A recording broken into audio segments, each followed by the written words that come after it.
ಇವತ್ತಿನ ಸಂಚಿಕೆಯಲ್ಲಿ ನಾನು ನಿಮ್ಮ ಹತ್ರ 2 ಕತೆಗಳ ಬಗ್ಗೆ ಡಿಸ್ಕಸ್ ಮಾಡ್ತೀನಿ. ಮೊದಲನೇದಾಗಿ 2005ರಲ್ಲಿ ಈ ಬ್ಯಾನ್ ಆದಂತಹ ಒಂದು ಸ್ಯಾಟಲೈಟ್ ಡೀಲ್ ಭಾರತದ ಒಂದು ಜಾಗತಿಕ ಆಸ್ತಿಗಳನ್ನ ವಿದೇಶಿ ಇನ್ವೆಸ್ಟರ್ಸ್ ಇಂದ ಈ ಜಪ್ತಿ ಮಾಡುವಂತಹ ಅಪಾಯಕ್ಕೆ ಹೇಗೆ ಸಿಕ್ಕಾಕೊಂಡಿದೆ ಅನ್ನೋದ್ರ ಬಗ್ಗೆ ಡಿಸ್ಕಸ್ ಮಾಡೋಣ. ಇನ್ನು 2ನೇ ಕಥೆಯಲ್ಲಿ ಭಾರತ ಸದ್ದಿಲ್ಲದೆ ಒಂದು ವಿಶ್ವದ ಸೀಗಡಿ ಅಂತ ಏನ್ ಹೇಳ್ತೀವಲ್ಲ, ಅದರ ಒಂದು ರಫ್ತಿನಲ್ಲಿ ಪ್ರಬಲವಾದ ರಾಷ್ಟ್ರ ಆಗಿದ್ದಾದ್ರೂ ಹೇಗೆ, ಈ ಒಂದು ಅಂಡರ್ ವಾಟರ್ ಎಕ್ಸ್ಪೋರ್ಟ್ ಇಂಡಸ್ಟ್ರಿ ಬಗ್ಗೆ 2 ಕೀ ಕಂಪನಿಗಳು ಏನ್ ತೋರಿಸಿದೆ ಅನ್ನೋದ್ರ ಬಗ್ಗೆ ಚರ್ಚೆ ಮಾಡೋಣ.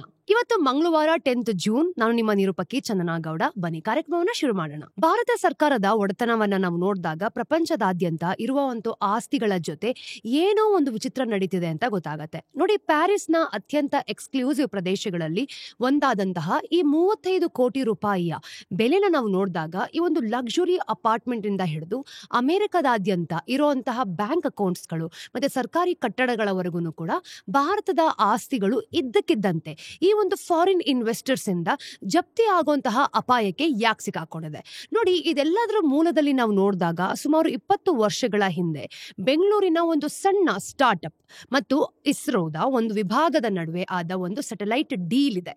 ಇನ್ನು ಕಳೆದ ವಾರ ಈ ಒಂದು ಪ್ರಕರಣ ಏನಾಯ್ತು ಅಂತಂದ್ರೆ ಒಂದು ದೊಡ್ಡ ಹಾಗೂ ಒಂದು ಆತಂಕಕಾರಿ ತಿರುವನ್ನ ಪಡೆದುಕೊಂಡಿದೆ. ಅಮೆರಿಕದ ಸುಪ್ರೀಂ ಕೋರ್ಟ್ ಪ್ರಪಂಚದಾದ್ಯಂತ ಅತ್ಯಂತ ಶಕ್ತಿಶಾಲಿ ಕಾನೂನುಗಳಲ್ಲಿ ಒಂದಲ್ವಾ. ಇದರಿಂದ ಭಾರತದ ಸರ್ಕಾರ ತನ್ನ ವಿದೇಶಿ ಆಸ್ತಿಗಳನ್ನ ರಕ್ಷಿಸ್ಕೊಳ್ಳೋದಕ್ಕೆ ಬಳಸ್ತಿರೋ ಒಂದು ಪ್ರಮುಖ ವಾದದ ವಿರುದ್ಧ ಈ ಒಂದು ತೀರ್ಪನ್ನ ಕೊಟ್ಟಿದೆ. ನೋಡಿ, ಆ ತೀರ್ಪು ಈಗ ಭಾರತದ ವಿರುದ್ಧ 1.3 ಅಂದ್ರೆ ಶತಕೋಟಿ ಡಾಲರ್ಗಳ ಒಂದು ಬೃಹತ್ ಆಕ್ಷನ್ ಅನ್ನು ಕೂಡ ಮುಂದುವರಿಸಬೇಕು ಅನ್ನೋ ಒಂದು ದಾರಿನ ತಗೊಂಡ್ಬಂದ್ಕೊಟ್ಟಿದೆ. ಅಪಾಯ ಏನು ಅಂತಂದ್ರೆ, ಈಗ ಅಮೆರಿಕದಲ್ಲಿರೋ ಈ ಒಂದು ರಾಜತಾಂತ್ರಿಕ ಕಟ್ಟಡಗಳನ್ನ ನೋಡಿದಾಗ ಇದನ್ನ ಡಿಪ್ಲೊಮ್ಯಾಟಿಕ್ ಬಿಲ್ಡಿಂಗ್ಸ್ ಅಂತ ಹೇಳ್ತೀವಿ. ಸರ್ಕಾರಿ ಸ್ವಾಮ್ಯದ ಒಂದು ಬ್ಯಾಂಕ್ ಖಾತೆಗಳು ಏನಾಗತ್ತೆ, ಸಾರ್ವಜನಿಕ ಕಂಪನಿಗಳ ಆಸ್ತಿಗಳು ಅಂತ ಏನ್ ಹೇಳ್ತೀವಿ, ಎಲ್ಲವನ್ನೂ ಕೂಡ ಕೋರ್ಟ್ಗೆ ಎಳ್ಕೊಂಡು ಹೋಗಿದ್ದಾರೆ. ಅಂದ್ರೆ ಇವೆಲ್ಲವನ್ನೂ ಸೇರ್ಕೊಂಡು ಜಪ್ತಿ ಮಾಡಬಹುದು ಅಂತ. ಏನ್ ನಡೀತಿದೆ ಅನ್ನೋದನ್ನ ನಿಜವಾಗ್ಲೂ ಅರ್ಥ ಮಾಡ್ಕೊಳ್ಳೋದಕ್ಕೆ ನಾವು 2005ಕ್ಕೆ ಹಿಂದಕ್ಕೆ ಹೋಗ್ಬೇಕು. ನೋಡಿ, ಆ ಸಮಯದಲ್ಲಿ ಭಾರತದ ಈ ಬಾಹ್ಯಾಕಾಶ ಸಂಸ್ಥೆ ಅಂತ ಏನ್ ಹೇಳ್ತೀವಿ, ಇಸ್ರೋ ಅಲ್ವಾ, ಅತ್ಯಂತ ಸಕ್ಸಸ್ಫುಲ್ ಆಗಿತ್ತು. ಇನ್ನು ಹೆಚ್ಚಿನ ದೇಶಗಳು ಅಥವಾ ಕಂಪನಿಗಳು ಇದನ್ನ ನಿರ್ವಹಿಸೋದಕ್ಕಿಂತ ಏನ್ ಮಾಡ್ತಿದ್ರು ಅಂತಂದ್ರೆ ಕಡಿಮೆ ಖರ್ಚಲ್ಲಿ ಸ್ಯಾಟಲೈಟ್ ಗಳನ್ನ ಲಾಂಚ್ ಮಾಡೋದ್ರ ಮೂಲಕ ಇಸ್ರೋ ಮಾಡಿತ್ತು. ಈ ಮೊಮೆಂಟಮ್ ಅನ್ನ ಸಂಪೂರ್ಣವಾಗಿ ಬಳಸ್ಕೋದಕ್ಕೆ ಇಸ್ರೋ ತನ್ನ ಒಂದು ಕಮರ್ಷಿಯಲ್ ಆರ್ಮ್ ಆಂಟ್ರಿಕ್ಸ್ ಕಾರ್ಪೊರೇಷನ್ ಅನ್ನ ಹೆಚ್ಚು ಆದಾಯ ತರುವ ವಿಧಾನಗಳಾಗಿ ಹುಡುಕೋದಕ್ಕೆ ಪ್ರಾರಂಭ ಮಾಡ್ತು. ಆಗ ಅದು ದೇವಾಸ್ ಮಲ್ಟಿಮೀಡಿಯಾ ಅನ್ನೋನ್ನ ಭೇಟಿ ಮಾಡ್ಕೊಳ್ತು. ಇದು ಬೆಂಗಳೂರು ಮೂಲದ ಒಂದು ಸ್ಟಾರ್ಟ್ಅಪ್ ಆಗಿತ್ತು ಕೂಡ. ಇದನ್ನ ಮಾಜಿ ಇಸ್ರೋ ವಿಜ್ಞಾನಿಗಳು ಸ್ಥಾಪಿಸಿದ್ರು. ಇನ್ನು ದೇವಾಸ್ ಒಂದು ಬೋಲ್ಡ್ ಐಡಿಯಾ ಕೂಡ ಆಗಿತ್ತು ಬಿಡಿ. ಸ್ಯಾಟಲೈಟ್ಸ್ ಅನ್ನ ಬಳಸಿ ಮೊಬೈಲ್ ಫೋನ್ಗಳಿಗೆ ನೇರವಾಗಿ ಹೈ ಸ್ಪೀಡ್ ಇಂಟರ್ನೆಟ್ ಮತ್ತೆ ಮಲ್ಟಿಮೀಡಿಯಾ ಕಂಟೆಂಟ್ ಅನ್ನ ಪ್ರಸಾರ ಮಾಡಿದ್ರೆ ಹೇಗೆ ಅಂತ. ಇನ್ನು ಇದರ ಒಂದು ವೈಡ್ ಸ್ಪ್ರೆಡ್ 4G ಅಥವಾ ಹೆಚ್ಚಿನ ಭಾರತೀಯ ಮನೆಗಳಲ್ಲಿ ಸರಿಯಾದ ಬ್ರಾಡ್ಬ್ಯಾಂಡ್ ಬರೋ ಮೂಲಕ ಇದರ ಒಂದು ಮೊದಲ ಸಮಯವಾಗಿತ್ತು ಅಂತ ಹೇಳ್ಬೋದು. ಇನ್ನು ಕೆಲವು ರೀತಿಯಲ್ಲಿ ಏನ್ ಹೇಳ್ಬೋದು ಗೊತ್ತಾ, ಇದು 2005ರಲ್ಲಿ ಎಲಾನ್ ಮಾಸ್ಕ್ ಮತ್ತೆ ಅವರ ಒಂದು ಸ್ಟಾರ್ ಲಿಂಕ್ ಈಗ ಮಾಡ್ತಿರೋ ಒಂದು ಕೆಲಸದ ಒಂದು ರೂಪವಾಗಿತ್ತು. 2 ಕಡೆಯವರು ಕೂಡ ತುಂಬಾ ಮಹತ್ವಾಕಾಂಕ್ಷೆಯ ಒಪ್ಪಂದಕ್ಕೆ ಸಹಿ ಹಾಕಿದ್ರು. ನೋಡಿ, ಆಂಟ್ರಿಕ್ಸ್ 2 ಸ್ಯಾಟಲೈಟ್ಸ್ ಗಳನ್ನ ಬಾಹ್ಯಾಕಾಶಕ್ಕೆ ಉಡಾಯಿಸುತ್ತೆ. ಮತ್ತೆ 12 ವರ್ಷಗಳ ಕಾಲ ದೇವಾಸ್ಗೆ 70 ಮೆಗಾಹರ್ಟ್ಸ್ ಅಮೂಲ್ಯವಾದ ಒಂದು ಎಸ್ ಬ್ಯಾಂಡ್ ಸ್ಪೆಕ್ಟ್ರಮ್ ಅನ್ನ ಲೀಸ್ಗೆ ನೀಡತ್ತೆ ಅಂತ. ಬದಲಾಗಿ ದೇವಾಸ್ 167 ಕೋಟಿ ರೂಪಾಯಿಯನ್ನ ಪೇ ಮಾಡುತ್ತೆ ಅಂತ ಇಲ್ಲಿ ಹೇಳಲಾಗಿತ್ತು. ತುಂಬಾ ಸ್ಟ್ರೇಟ್ ಆಗೇನೋ ಕೊಟ್ರು. ಈ ಸ್ಪೆಕ್ಟ್ರಮ್ ಅನ್ನ ಬಳಸ್ಕೊಂಡು ಭಾರತದಾದ್ಯಂತ ಈ ಒಂದು ಡಿಜಿಟಲ್ ಕಂಟೆಂಟ್ ಮತ್ತೆ ಒಂದು ಸರ್ವಿಸಸ್ ನ ಡೆಲಿವರ್ ಮಾಡೋದಾಗಿರ್ಬೋದು. ಆ ಸಮಯದಲ್ಲಿ ಅದೊಂದು ಅತ್ಯಾಧುನಿಕ ಅಂದ್ರೆ ಮಾಡರ್ನ್ ಐಡಿಯಾ ಆಗಿತ್ತು. ಮತ್ತೆ ಗ್ಲೋಬಲ್ ಇನ್ವೆಸ್ಟರ್ಸ್ ಗಳಿಗೆ ಇಂಟ್ರೆಸ್ಟ್ ಏನಿರುತ್ತೆ ಅದನ್ನ ಅಟ್ರಾಕ್ಟ್ ಸಹ ಮಾಡ್ತಿತ್ತು. ಇನ್ನು ಸಿಲಿಕಾನ್ ವ್ಯಾಲಿ ಆಗಿರ್ಬೋದು, ಮತ್ತೆ ಡಾಯ್ಶ್ ಟೆಲಿಕಾಂ ಅಂತ ಏನ್ ಹೇಳ್ತೀವಿ, ಮತ್ತೆ ಮೊರೋಷಿಯಸ್, ಹೀಗೆ US ಮೂಲದ ಫಂಡ್ಸ್ ಗಳು ಏನೆಲ್ಲ ಇತ್ತು ಎಲ್ಲರೂ ಕೂಡ ಈ ಐಡಿಯಾನ ಬ್ಯಾಕ್ ಮಾಡಿದ್ರು. ಇನ್ನು ಆಂಟ್ರಿಕ್ಸ್ ಕೂಡ ಇದನ್ನ ಒಂದು ಸ್ಮಾರ್ಟ್ ಬಿಸ್ನೆಸ್ ಅಂತಾನೆ ನೋಡ್ತಾ ಇತ್ತು. ಸ್ಯಾಟಲೈಟ್ಸ್ ಗಳು ಏನಾಯ್ತು ಅಂತಂದ್ರೆ ಅರ್ಧ ಖಾಲಿ ಕೂರೋ ಬದಲು ಅವರಿಗೆ ಈ ಒಬ್ಬ ಒಂದು ಗ್ಯಾರಂಟೆಡ್ ಕಮರ್ಷಿಯಲ್ ಕಸ್ಟಮರ್ ಕೂಡ ಸಿಕ್ಕಿದ್ರು. ಆದ್ರೆ ಇಲ್ಲೊಂದು ಕ್ಯಾಚ್ ಇತ್ತು ನೋಡಿ. ಈ ಆಂಟ್ರಿಕ್ಸ್ ಆಫರ್ ಮಾಡ್ತಿದ್ದ ಎಸ್ ಬ್ಯಾಂಡ್ ಸ್ಪೆಕ್ಟ್ರಮ್ಗೆ ಇದನ್ನ ಕಾರ್ಯತಂತ್ರದ ಒಂದು ಮಹತ್ವ ಕೂಡ ಇರುತ್ತೆ. ಅದನ್ನ ಭಾರತದ ಮಿಲಿಟರಿ ಮತ್ತೆ ಬೇರೆ ಸೆನ್ಸಿಟಿವ್ ಕಮ್ಯುನಿಕೇಶನ್ಸ್ಗೆ ಬಳಸಲಾಗ್ತಿತ್ತು. ಆದ್ರೆ ಅದೇ ಸಮಯದಲ್ಲಿ 2 ಕಡೆಯವರಿಗೂ ಕೂಡ ರಿಸ್ಕ್ ಬಗ್ಗೆ ಸಮಾಧಾನ ಇತ್ತು ಅನ್ಸುತ್ತೆ. ಅವ್ರ ಮುಂದೆ ಏನ್ ಮಾಡ್ಕೊಂಡ್ರು, ಸ್ಯಾಟಲೈಟ್ಸ್ ಅನ್ನ ಬಿಲ್ಡ್ ಮಾಡಿದ್ರು ಕೂಡ. ಅಂದ್ರೆ ಲೈಸೆನ್ಸ್ ಪಡ್ಕೊಂಡ್ರು ಮತ್ತೆ ಬೇಕಾದ ಒಂದು ಇಂಟರ್ನ್ಯಾಷನಲ್ ಅಪ್ರೂವಲ್ಸ್ ಕೂಡ ಪಡ್ಕೊಂಡಿದ್ರು. ಎಲ್ಲವನ್ನೂ ನೋಡಿದಾಗ ಆನ್ ಟ್ರ್ಯಾಕ್ ಹೋಗ್ತಿದೆ ಅಂತಾನೆ ಅನ್ಸ್ತಾ ಇತ್ತು. ಆದ್ರೆ ಇದ್ದಕ್ಕಿದ್ದ ಹಾಗೆ ಎಲ್ಲನೂ ಕೂಡ ಹಳಿ ತಪ್ಪೋಯ್ತು ನೋಡಿ. 2011ರಲ್ಲಿ ಇಂಡಿಯನ್ ಗವರ್ಮೆಂಟ್ ಇದ್ದಕ್ಕಿದ್ದ ಹಾಗೆ ಡೀಲ್ ನ ಕ್ಯಾನ್ಸಲ್ ಮಾಡ್ತು. ಈ ಡಿಸಿಷನ್ ಹೈಯೆಸ್ಟ್ ಲೆವೆಲ್ಸ್ ನಿಂದ ಭಾರತದ ಒಂದು ಕ್ಯಾಬಿನೆಟ್ ಕಮಿಟಿ ಆನ್ ಸೆಕ್ಯೂರಿಟಿ ಕಡೆಯಿಂದ ಬಂದಿರೋದು. ಅವರಿಗೆ ಈಗ S band spectrum national security ಪರ್ಪಸ್ಗೆ ಬೇಕಾಗಿದೆ ಅಂತಾನೂ ಕೂಡ ಕ್ಲೈಮ್ ಮಾಡಿದ್ದಾರೆ. ಈ ಕಾಂಟ್ರಾಕ್ಟ್ಸ್ ನ ಟರ್ಮಿನೇಟ್ ಮಾಡೋಕೆ ಆಂಟ್ರಿಕ್ಸ್ಗೆ ಆರ್ಡರ್ ಕೂಡ ಮಾಡಿದ್ರು. ಹೆಚ್ಚು ಕಡಿಮೆ ಅದೇ ಆ ಸಮಯದಲ್ಲಿ ತುಂಬಾ ಫೇಮಸ್ ಆಗಿಲ್ದಿರೋದು ಅಂತ ಹೇಳ್ಬೋದು. ಅಂದ್ರೆ ರೇಡಿಯೋ ಟೇಪ್ಸ್ ಲೀಕ್ ಆಗ್ತಿತ್ತು. ಇದು ಭಾರತದಲ್ಲಿ ಟೆಲಿಕಾಂ ಸ್ಪೆಕ್ಟ್ರಮ್ ಅಲೋಕೇಶನ್ಸ್ ಏನಿರುತ್ತೆ ಇದ್ರ ಸುತ್ತ ನಡೀತಿದ್ದ ಒಂದು ಪೊಲಿಟಿಕಲ್ ಲಾಬಿಂಗ್ ಹಾಗೆ ಒಂದು ಇರ್ರೆಗ್ಯುಲಾರಿಟೀಸ್ ಗಳನ್ನ ಎಕ್ಸ್ಪೋಸ್ ಮಾಡ್ತಿರೋದು. ಇನ್ನು ಗವರ್ಮೆಂಟ್ಗೆ ತೀವ್ರವಾದ ಪಬ್ಲಿಕ್ ಪ್ರೆಷರ್ ನಲ್ಲಿತ್ತು ಅಂತ ಹೇಳ್ಬೋದು. ಹಾಗೇನೆ ಸ್ಪೆಕ್ಟ್ರಮ್ ಅನ್ನ ನಾವು ನೋಡಿದಾಗ ಈ ಒಂದು ಪದ ಏನಿದೆ ಅಲ್ವಾ, ಯಾವುದೇ ವಿಷಯ ಇದ್ದಕ್ಕಿದ್ದ ಹಾಗೆ ರಾಜಕೀಯವಾಗಿ ವಿಷಕಾರಿ ಆಗ್ಬಿಟ್ಟಿತ್ತು. ಅಂದ್ರೆ ಪ್ರತಿಯೊಂದು ಪೊಲಿಟಿಕಲ್ ರೀಸನ್ ಏನಿತ್ತು ಅದೆಲ್ಲ ಟಾಕ್ಸಿಕ್ ಆಗಿ ಪಬ್ಲಿಕ್ ಅಲ್ಲಿ ಪ್ರೆಷರ್ ಬರ್ತಾ ಇತ್ತು. ಸೊ ಆಂಟ್ರಿಕ್ಸ್ ಗವರ್ಮೆಂಟ್ ಪಾಲಿಸಿಯಲ್ಲಿ ನಾವು ನೋಡಿದಾಗ ಬದಲಾವಣೆ ಆಗ್ತಿರೋದ್ರಿಂದ ಈ ಒಂದು ಡೀಲ್ ನ ಮುಂದುವರ್ಸಕ್ ಆಗ್ತಿರ್ಲಿಲ್ಲ ಅಂತ ದೇವಾಸ್ಗೆ ಒಂದು ಲೆಟರ್ ಸಹ ಕಳಿಸಿತು. ಆ ಲೆಟರ್ ಜೊತೆಗೆ ದೇವಾಸ್ ಅಪ್ ಫ್ರಂಟ್ ಆಗಿ ಕೊಟ್ಟಿದ್ದಂತ ಒಂದು ಅಮೌಂಟ್ ಎಷ್ಟಿರುತ್ತೆ ಅಲ್ವಾ, ಅದನ್ನ ವಾಪಸ್ ಕೊಡೋದಕ್ಕೆ 58 ಕೋಟಿಯ ಒಂದು ಚೆಕ್ ನ ಕೂಡ ಕಳಿಸಿತ್ತು. ಇನ್ನು ಆಂಟ್ರಿಕ್ಸ್ ಈ ಒಂದು ಲೀಗಲ್ ಟರ್ಮ್ಸ್ ಅಲ್ಲಿ ಇದೊಂದು ಏನಿರುತ್ತೆ ಅದನ್ನ ಒಂದು ಫೋರ್ಸ್ ಮೇಜರ್ ಸಿಚುವೇಶನ್ ಅಂತಾನು ಕೂಡ ಕರೀತು. ಅಂದ್ರೆ ಈ ಒಂದು ಕಂಟ್ರೋಲ್ ನಿಂದ ಹೊರಗಡೆ ಇರೋ ಏನೋ ಒಂದು ತತ್ವ ಖಂಡಿತವಾಗ್ಲೂ ಇದೆ, ಇದರಿಂದ ಕಾಂಟ್ರಾಕ್ಟ್ ನ ಮುಂದುವರ್ಸಕ್ಕೆ ಆಗೋದೇ ಇಲ್ಲ ಅಂತ ಖಡಾಖಂಡಿತವಾಗಿ ಹೇಳಿದ್ರು. ಆದ್ರೆ ದೇವಾಸ್ ಮಾತ್ರ ಈ ಒಂದು ಆರ್ಗ್ಯುಮೆಂಟ್ ಏನಿದೆ ಅದನ್ನ ಒಪ್ಕೊಂಡಿರ್ಲಿಲ್ಲ. ಆಂಟ್ರಿಕ್ಸ್ ತಾನೇ ಒಂದು ಗವರ್ಮೆಂಟ್ ಕಂಪನಿ ಮತ್ತೆ ಡೀಲ್ ನ ಕ್ಯಾನ್ಸಲ್ ಮಾಡಿದ್ದು, ಹಾಗೆ ಗವರ್ಮೆಂಟ್ ನ ಒಂದು ಸ್ವಂತ ಡಿಸಿಷನ್ಸ್ ಅಂತ ಅವರು ಪಾಯಿಂಟ್ ಔಟ್ ಸಹ ಮಾಡಿದ್ರು. ಅದು ಹೇಗೆ ಅಂದ್ರೆ ಎಕ್ಸ್ಪೆಕ್ಟ್ ಮಾಡಕ್ಕಾಗ್ದಿರೋ ಘಟನೆ ಆಗತ್ತೆ. ಹಾಗೇನೆ ದೇವಾಸ್ ನ ಒಂದು ಪರ್ಸ್ಪೆಕ್ಟಿವ್ ನಿಂದ ನೋಡಿದಾಗ ಇಂಡಿಯನ್ ಸ್ಟೇಟ್ ಸುಮ್ನೆ ತನ್ನ ಮನಸ್ಸನ್ನ ಬದಲಾಯಿಸ್ತಿದೆ, ಮತ್ತೆ ಈಗ ಕಾಂಟ್ರಾಕ್ಟ್ ನ ರೆಸ್ಪೆಕ್ಟ್ ಕೊಡೋದಕ್ಕೆ ನಿರಾಕರಿಸ್ತಿದೆ. ಹಾಗಾಗಿ ಅವರು ಫೈಟ್ ಮಾಡೋದಕ್ಕೆ ಕೂಡ ಡಿಸೈಡ್ ಮಾಡಿದ್ರು. ಆದ್ರೆ ವಿಷಯಗಳು ಇಲ್ಲೇ ನೋಡಿ ತುಂಬಾ ಗ್ಲೋಬಲ್ ಆಗಿದ್ದು. ಅಂದ್ರೆ ದೇವಾಸ್ ಹತ್ರ ಫಾರಿನ್ ಇನ್ವೆಸ್ಟರ್ಸ್ ಇದ್ದಿದ್ರಿಂದ ಮತ್ತೆ ಕಾಂಟ್ರಾಕ್ಟ್ ನಲ್ಲಿ ಇಂಟರ್ನ್ಯಾಷನಲ್ ಆರ್ಬಿಟ್ರೇಷನ್ಸ್ ಅಂತ ಏನ್ ಹೇಳ್ತೀವಿ ಇದನ್ನ ಅಲೋ ಮಾಡೋ ಒಂದು ಕ್ಲಾಸ್ ಇದ್ದಿದ್ರಿಂದ ಈ ಒಂದು ತೊಂದರೆ ಬೇಗನೆ ಇಂಡಿಯನ್ ಕೋರ್ಟ್ ಇಂದ ಹೊರಗಡೆ ಹೋಯ್ತು. ಇನ್ನು 2015ರಲ್ಲಿ ನಾವು ನೋಡಿದಾಗ ಒಂದು ಇಂಟರ್ನ್ಯಾಷನಲ್ ಆರ್ಬಿಟ್ರೇಷನ್ ಪ್ಯಾನಲ್ ಅಂತ ಏನ್ ಹೇಳ್ತೀವಿ ಇದು ಆಂಟ್ರಿಕ್ಸ್ಗೆ ತಪ್ಪಾಗಿ ಡೀಲ್ ನ ಟರ್ಮಿನೇಟ್ ಮಾಡಿದೆ ಅಂತ ತೀರ್ಪು ಕೂಡ ಕೊಟ್ರು. ಇನ್ನು ದೇವಾಸ್ಗೆ $562.5 million ಡ್ಯಾಮೇಜ್ ನ ಕೊಡಬೇಕು ಅಂತ ಆದೇಶ ಕೂಡ ಕೊಡ್ತು. ಜೊತೆಗೆ ಈ ಒಂದು ಹೆಫ್ಟಿ ಆದ 18% ಆನ್ಯುಯಲ್ ಇಂಟ್ರೆಸ್ಟ್ ಕೂಡ ಸೇರ್ಕೊಂಡು ನೀವು ಇದನ್ನೆಲ್ಲ ಕೊಡಬೇಕು ಅಂತ ಆ ಕೋರ್ಟ್ ತೀರ್ಪು ಕೊಟ್ಟಿದ್ದು. ಇದು ಅಲ್ಲಿಗೆ ಮುಗಿಲಿಲ್ಲ ಬಿಡಿ. ಮರೋಷಿಯಸ್ ಮತ್ತೆ ಜರ್ಮನಿಯ ಇನ್ವೆಸ್ಟರ್ಸ್ ಅನ್ನ ನಾವು ನೋಡಿದಾಗ ದೇವಾಸ್ ನ ಒಂದು ಬ್ಯಾಕ್ ಮಾಡಿದವರು, ಅಂದ್ರೆ ಅವರ ಬ್ಯಾಕ್ ಬೋನ್ ಅಂತ.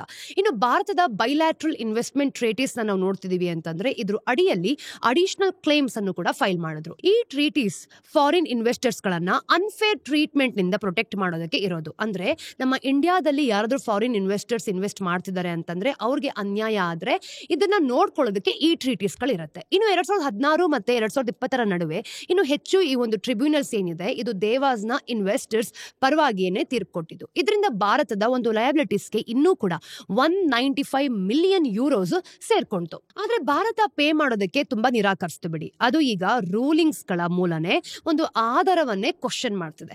ಒಂದಾದ್ಮೇಲೆ ಒಂದರಂತೆ ಕೋರ್ಟ್ಗಳಲ್ಲಿ ಚಾಲೆಂಜ್ ಮಾಡ್ತಾ ಬಂತು. ಈ ಮಧ್ಯೆ ನಾವು ನೋಡಿದಾಗ ಸಮಯ ಸಾಕ್ತಾನೆ ಹೋಯ್ತು ಬಿಡಿ. ಅಂದ್ರೆ ಈ ಒಂದು ಒರಿಜಿನಲ್ $562.5 ಬಿಲಿಯನ್ ಅವಾರ್ಡ್ ಏನಿದೆ ಹಾಗೆ ಒಂದು ಕಾಂಪೌಂಡ್ ಇಂಟ್ರೆಸ್ಟ್ ನಿಂದಾಗಿ ಈಗ ಸುಮಾರು $1.3 ಬಿಲಿಯನ್ ಅಷ್ಟು ಬೆಳೆದಿದೆ. ಇನ್ನು BIT ಅವಾರ್ಡ್ಸ್ ಗಳನ್ನ ಸೇರಿಸ್ಕೊಂಡ್ರೆ ನಾವು ಭಾರತ $1.5 ಬಿಲಿಯನ್ ಗಿಂತ ಹೆಚ್ಚು ಮೊತ್ತದ ಒಂದು ಬಿಲ್ ನ ಎದುರಿಸ್ತಿದೆ. ಇದು ಹೆಚ್ಚು ಕಡಿಮೆ ಭಾರತದ ಒಂದು ಸ್ಪೇಸ್ ಪ್ರೋಗ್ರಾಮ್ಸ್ ನ ಪೂರ್ತಿ ಆನ್ಯುಯಲ್ ಬಡ್ಜೆಟ್ಗೆ ಈಕ್ವಲ್ ಅಂತ ಹೇಳ್ಬೋದು. ಹಾಗಾದ್ರೆ ಸರ್ಕಾರ ಪೇ ಮಾಡೋದಕ್ಕೆ ರೆಫ್ಯೂಸ್ ಮಾಡ್ತಿದ್ರೆ ನೀವೇನ್ ಮಾಡ್ತೀರಿ? ನೀವು ಅವರ ವಸ್ತುಗಳನ್ನ ಹಿಂದೆ ಬಿಟ್ಬಿಡ್ತೀರಿ ಅಲ್ವಾ? ಈಗ ದೇವಾಸ್ ನ ಇನ್ವೆಸ್ಟರ್ಸ್ ಆರ್ಬಿಟ್ರೇಷನ್ಸ್ ಅವಾರ್ಡ್ಸ್ ಮತ್ತೆ ಕೋರ್ಟ್ ಅಪ್ರೂವಲ್ಸ್ ನ ಇಟ್ಕೊಂಡು ಇಂಡಿಯನ್ ಅಸೆಟ್ಸ್ ನ ಸೀಸ್ ಮಾಡೋದಕ್ಕೆ ಗ್ಲೋಬಲ್ ಹಂಟ್ ಅಂತ ಶುರು ಮಾಡ್ಕೊಂಡಿದ್ದಾರೆ. ಅವರು ಒಂದು ಡಿಪ್ಲೊಮ್ಯಾಟಿಕ್ ಇಮ್ಯುನಿಟಿಯಿಂದ ನೋಡಿದಾಗ ಪ್ರೊಟೆಕ್ಟೆಡ್ ಆಗಿಲ್ಲ ಅಂತಾನೆ ಹೇಳ್ಬೋದು. ಇನ್ನು ಇಂಡಿಯನ್ ಗವರ್ಮೆಂಟ್ಗೆ ಸೇರಿದ ಯಾವುದನ್ನೇ ಕೂಡ ಅವ್ರು ಹುಡುಕ್ತಾ ಹೋಗ್ತಿದ್ರು, ಅದು ಬಿಲ್ಡಿಂಗ್ಸ್ ಆಗಿರ್ಬೋದು, ಬ್ಯಾಂಕ್ ಅಕೌಂಟ್ಸ್ ಅಥವಾ ಪಬ್ಲಿಕ್ ಕಂಪನಿಗಳ ಹೋಲ್ಡಿಂಗ್ಸ್ ಪ್ರತಿಯೊಂದನ್ನು ಕೂಡ ಇಲ್ಲಿ ಸಿಕ್ಕಾಕೊಳ್ಳುತ್ತೆ. ಇನ್ನು ಪ್ಯಾರಿಸ್ ಅಲ್ಲಿ ಅಪ್ಸ್ಕೇಲ್ ಆದ ಈ ಒಂದು 16th ಅರೌಂಡೆಸ್ಮೆಂಟ್ಸ್ ಏನಿದೆ ಮೊದಲು ಒಬ್ಬ ಸೀನಿಯರ್ ಇಂಡಿಯನ್ ಡಿಪ್ಲೊಮ್ಯಾಟ್ ಬಳಸ್ತಿದ್ದ ಅಂತ. ಅಂದ್ರೆ 3.8 ಮಿಲಿಯನ್ ಯೂರೋ ಮೌಲ್ಯದ ಅಪಾರ್ಟ್ಮೆಂಟ್ ಒಂದನ್ನ ಅವರು ಪತ್ತೆ ಮಾಡಿದ್ರು. ಆ ಫ್ರೆಂಚ್ ಕೋರ್ಟ್ ಅದ್ರ ಮೇಲೆ ಏನ್ ಮಾಡಿದೆ, ಜುಡಿಷಿಯಲ್ ಮಾರ್ಗೇಜ್ ಹಾಕೋದಕ್ಕೆ ಅಲೋ ಮಾಡ್ತು ಕೂಡ. ಅಂದ್ರೆ ಪ್ರಾಪರ್ಟಿ ಮೇಲೆ ಒಂದು ಲೀಗಲ್ ಕ್ಲೇಮ್ ಹಾಕದ ಹಾಗೆ. ಇನ್ನು ಕೆನಡಾದಲ್ಲಿ ನಾವು ನೋಡಿದಾಗ ಇಂಟರ್ನ್ಯಾಷನಲ್ ಏರ್ ಟ್ರಾನ್ಸ್ಪೋರ್ಟ್ ಅಸೋಸಿಯೇಷನ್ ಮೂಲಕ ಏರ್ ಇಂಡಿಯಾಗೆ ಬರಬೇಕಾಗಿದ್ದ ಒಂದು ಹಣದ ಒಂದು ಭಾಗದ ಮೇಲೆ ರೈಟ್ ಸೆಕ್ಯೂರ್ ಮಾಡ್ಕೊಂಡ್ರು ಕೂಡ. ಅಂದ್ರೆ ಅಮೆರಿಕದಲ್ಲಿ ಈ ವಿಷಯಗಳು ಇನ್ನೂ ಕೂಡ ಜಾಸ್ತಿ ಇಂಟೆನ್ಸ್ ಆಗೋಕೆ ಶುರುವಾಗೋಯ್ತು. ಸಿಯಾಟಲ್ನ ಒಂದು ಫೆಡರಲ್ ಕೋರ್ಟ್ $1.29 ಬಿಲಿಯನ್ ಏನಿದೆ ಅದರ ಅವಾರ್ಡ್ ನ ಕನ್ಫರ್ಮ್ ಮಾಡ್ತು ಕೂಡ. ಅಂದ್ರೆ US ಅಲ್ಲಿನ ಒಂದು ಇಂಡಿಯನ್ ಅಸೆಟ್ಸ್ ಇದ್ದಕ್ಕಿದ್ದ ಹಾಗೆ ಒಂದು ಫೇರ್ ಗೇಮ್ ಅಲ್ಲಿತ್ತು ಅಂತ. ಇನ್ನು ಇನ್ವೆಸ್ಟರ್ಸ್ ಅನ್ನ ನಾವು ನೋಡಿದಾಗ ಅಟ್ಯಾಚಬಲ್ ಅಸೆಟ್ಸ್ ಗಳಿಗಾಗಿ ಸ್ಕ್ಯಾನ್ ಮಾಡೋದಕ್ಕೂ ಸಹ ಶುರು ಮಾಡ್ಕೊಂಡ್ರು.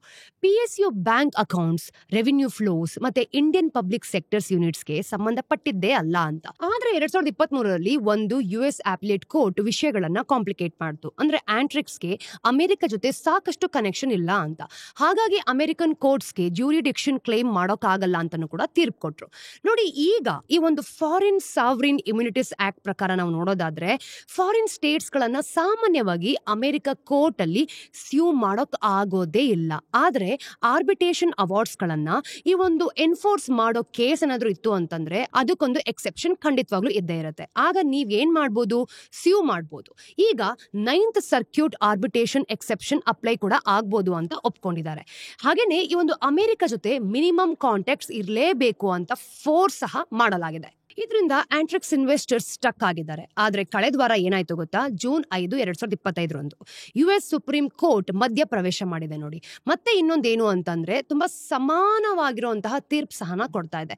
ಆ ಲಾಜಿಕ್ಸ್ ನ ತಳ್ಳಿ ಹಾಕಿದೆ ಅಂತ ಹೇಳ್ಬೋದು. ಅಂದ್ರೆ FSIA ಈಗಾಗಲೇ ಆರ್ಬಿಟ್ರೇಷನ್ ಮ್ಯಾಟರ್ಸ್ ಬಗ್ಗೆ ಫಾರಿನ್ ಕಂಟ್ರೀಸ್ ನ ಸ್ಯೂ ಮಾಡೋದಕ್ಕೆ ಕ್ಲಿಯರ್ ಲೀಗಲ್ ಪಾತ್ ಅನ್ನ ಕೊಡುತ್ತೆ. ಈಗ ಮಿನಿಮಮ್ ಕಾಂಟ್ಯಾಕ್ಟ್ಸ್ ಕೇಳೋದು ತುಂಬಾ ಅನಾವಶ್ಯಕ ಬ್ಯಾರಿಯರ್ಸ್ ನ ಕ್ರಿಯೇಟ್ ಮಾಡುತ್ತೆ ಅಂತ ಹೇಳ್ತು. ಇನ್ನು ಕೋರ್ಟ್ ಎಲ್ಲವನ್ನು ಕೂಡ ಡಿಸೈಡ್ ಮಾಡಲಿಲ್ಲ.